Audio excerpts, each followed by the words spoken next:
All right, today we're going to talk about one of my favorite sequences of all time, which is TMac 13 and 33.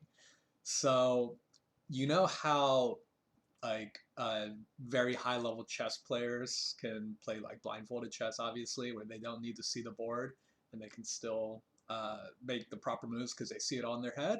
That's what this clip is like for me because I've seen it probably no fewer than 200 times in my life, including I'll tell you the live story soon too. But I'm just saying, like, I could probably completely have it memorized how every of the threes goes down, all the plays leading up to it, who's on the floor, what are they doing. That's the extent to which I know this sequence well. So a little backstory: this happened during my first year of college. Um, the Rockets were my favorite team at that time because of Yao, and they had just acquired TMac that offseason. So the expectations going to the season are really high. And this game took place in December. I want to say it was December 9th, but it's definitely in December. And they were struggling. They were something like 9 and 12 at that time, so not meeting expectations at all. And going into this game, it was like, oh man, they're really struggling. And uh, I remember this like it was yesterday. So at this point where it's paused right now, right before the run began, I was actually on the phone with my dad because we were both watching this game, and kind of hung up, and I was like, "Oh yeah, I can't believe it, another loss. Like, this season sucks." And yeah, so that was like the last thing I said. I was like, "All right, I'll see you." And then we hung up, and then the run began. That's why I remember that part very vividly. And let's just go through it. So Well, their offense has been atrocious tonight. They have gotten after it defensively. Yao Ming now to follow. 74-66. The Rockets all-time low. Well, quarter San Antonio with a 74-68 lead. You see timeouts remaining. San Antonio 2 left. Rockets have one full timeout. And the foul is called. So Rockets over the foul limit. It is on McGrady. That's only his. And the crazy thing about this comeback is, like most of the time, in order for you to have comebacks like this, the team that you're fouling has to miss free throws. Like they have to miss like one or both free throws consistently. But the Spurs made every free throw down the stretch. So that made it all the more improbable. So they made when T-Mac's part of the run began, we're past the Yao and the Padgett dunks, he made 13 points, and they won by one. So they were down 6 right here. So I can't do math right now. That means that means the Spurs put in 6 points on the free throw line. They made all of them.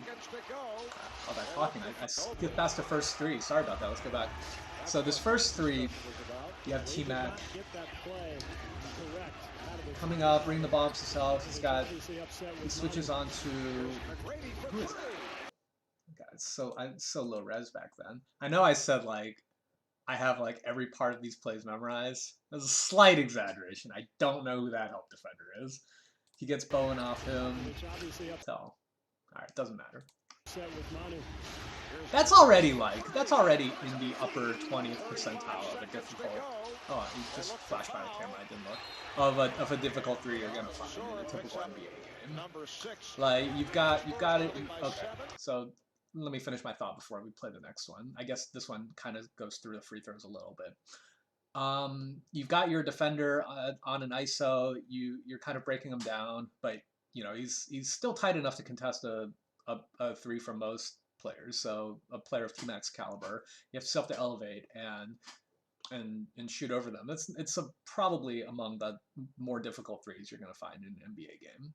And the thing about T-Mac's jumpers were back in the day is that he was like the absolute best at kind of hanging in the air and shooting with just his upper body, which is not fundamental.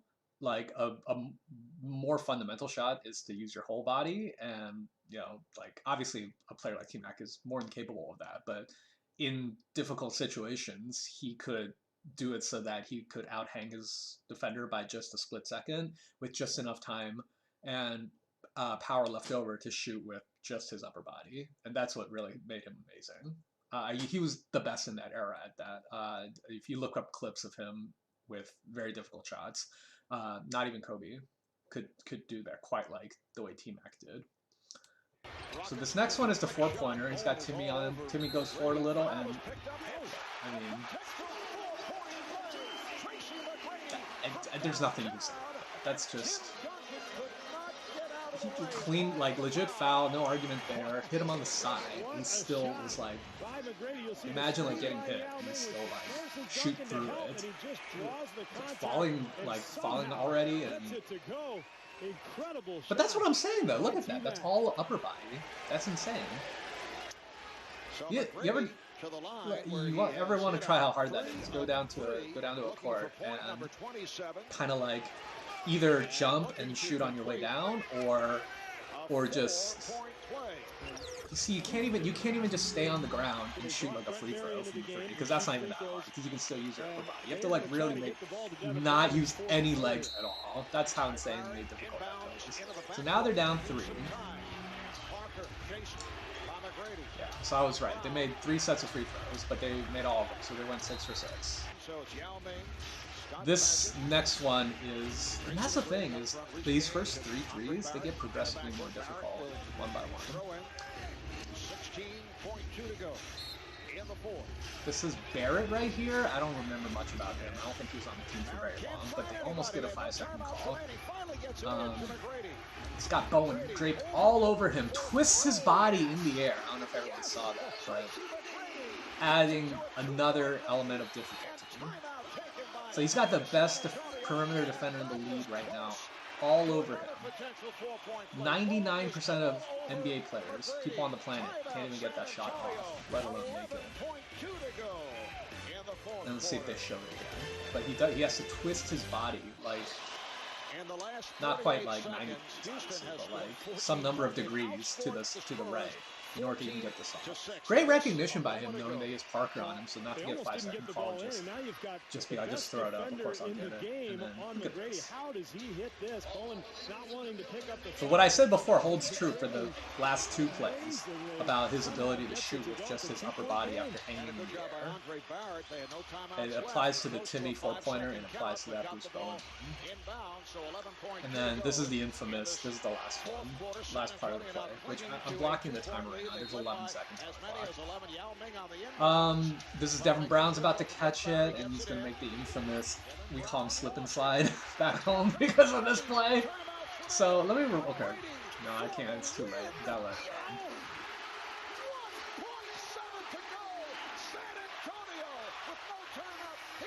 How crazy would it have been if Tony made that? It had a non-zero chance. Let me rewind now. So, a lot of people say, like, he should not have dribbled there. And that is somewhat true, but it's not 100% true.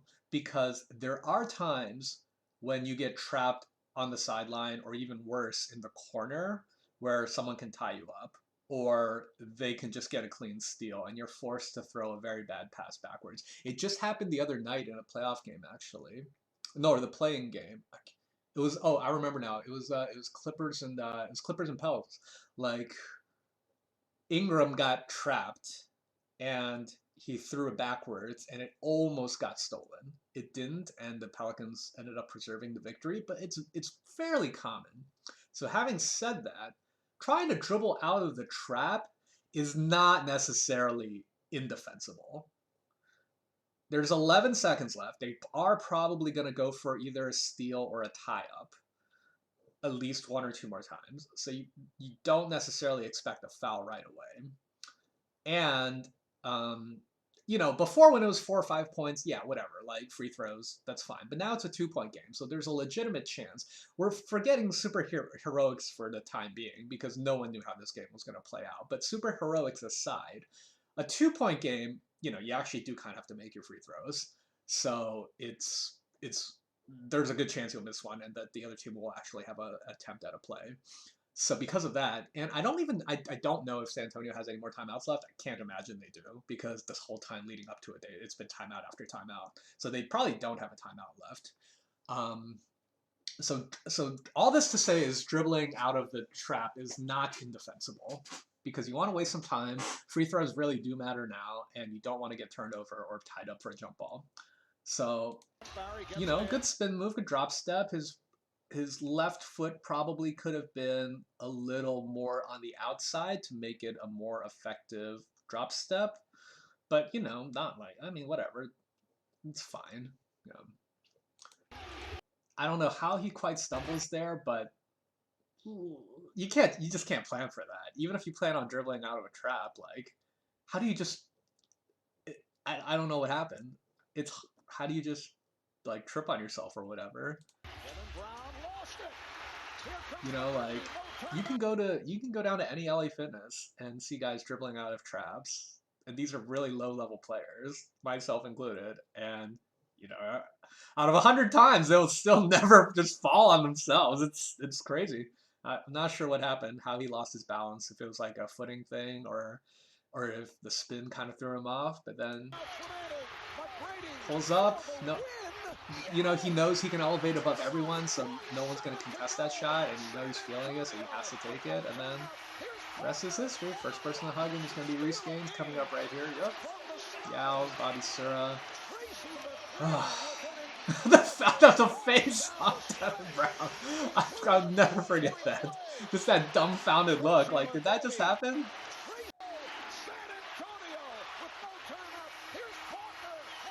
So there's a funny follow-up to this.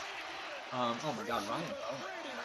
So there's the funny follow-up to this is my friends and I have a theory that this like ruined Devin Brown's career, which I don't know if it's true or not, but he kind of definitely got less playing time after this moment. I'm not going to go so far as to say like it's because of this. It's probably unrelated. It's probably other factors that has to do with the lineup, but it's funny and weird to think about that he actually did play a lot less, both this season and for the rest of his career, as far as I remember, after this moment. And remember I said this was my first year in college, I was watching in my dorm room? Yeah, so I, like, ran around the dorm screaming to myself, like, oh my God, what just happened? And of course, like, no one else gave a shit about a random regular season basketball game, so no one knew what I was talking about. But I was like, the most amazing thing just happened.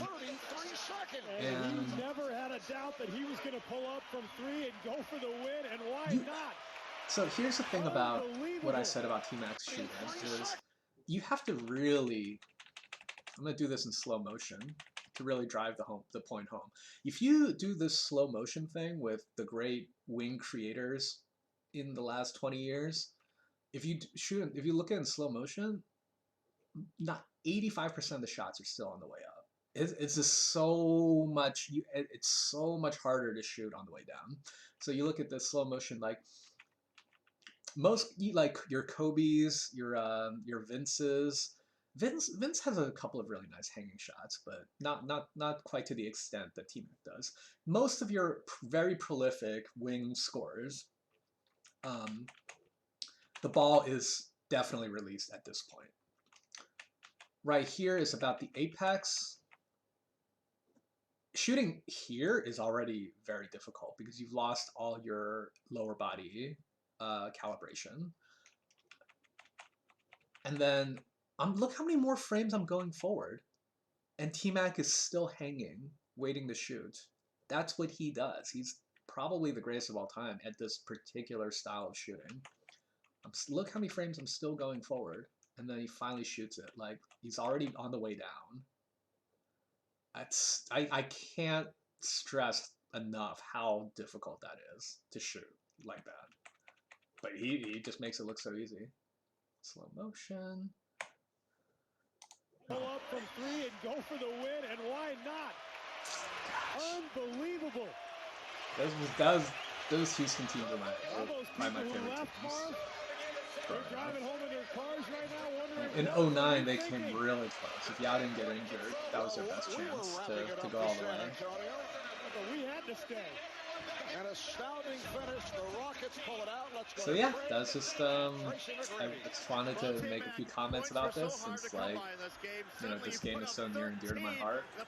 And the thing about it is like, okay, so there's this for people who watch Chappelle's show. There's this part during the jury selection sketch where the prosecutor, Dave Chappelle's a potential juror, and the prosecution's like, "Oh, what do you think about Michael Jackson's crimes?" Blah blah blah, and Chappelle's answer was like, "He made Thriller." Like, what else even matters? That's kind of how I feel about T-Mac's career. Is like he gets a lot of slander. He's still one of my favorite players of all time. He gets a lot of slander for coming up short in the playoffs or other like lows in his career. But to me, it's like he had the 13-point game, right? Like nothing else even matters. He can do no wrong in my book for the rest of his life because he did this.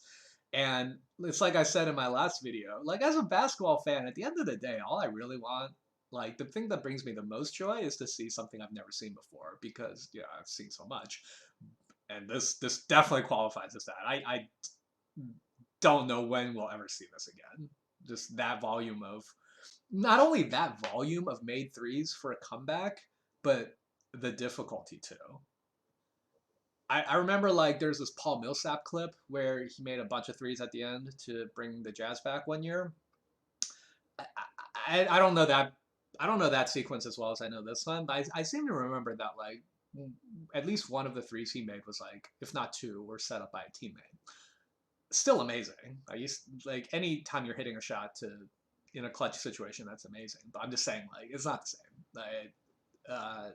So to get this volume of threes in a comeback and to have it be completely self-created and that degree of difficulty, you're not going to see that again. Not for another 20, 30, 50 years.